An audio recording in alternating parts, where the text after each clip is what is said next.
Wings of Refuge exists so exploitation ends for one more girl.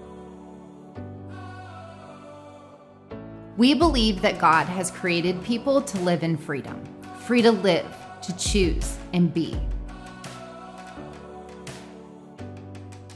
Unfortunately, that isn't the reality for many people in the world or even in our own communities. People are being coerced and exploited through sex trafficking. Some people may wonder where it's happening, but it isn't necessarily a question of where, because it's happening in cities and towns across the US and even here in Iowa.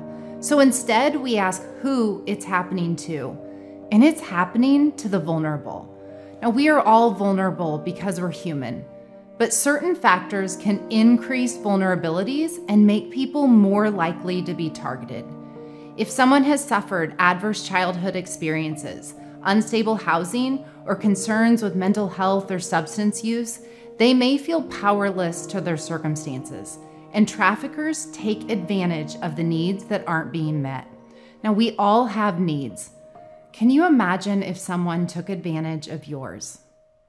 After a survivor has escaped her trafficking situation, there's often a gap between her exploitation and living in true freedom due to the trauma she's experienced.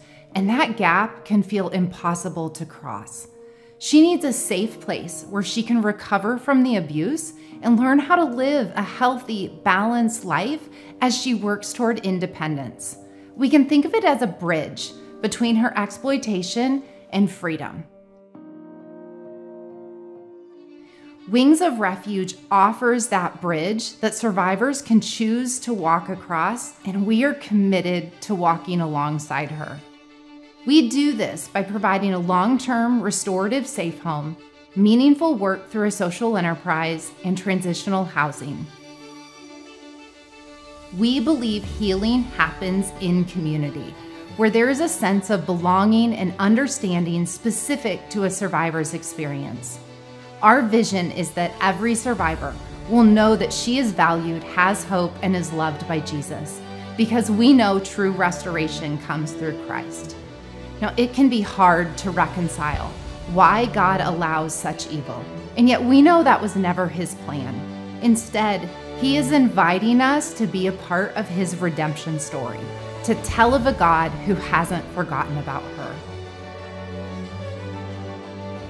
Sex trafficking is happening, but there is hope.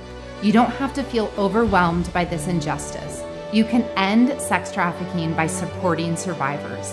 Exploitation ends and freedom begins when a woman comes to live at Wings of Refuge. Let's build that bridge of restoration together so exploitation ends for one more girl.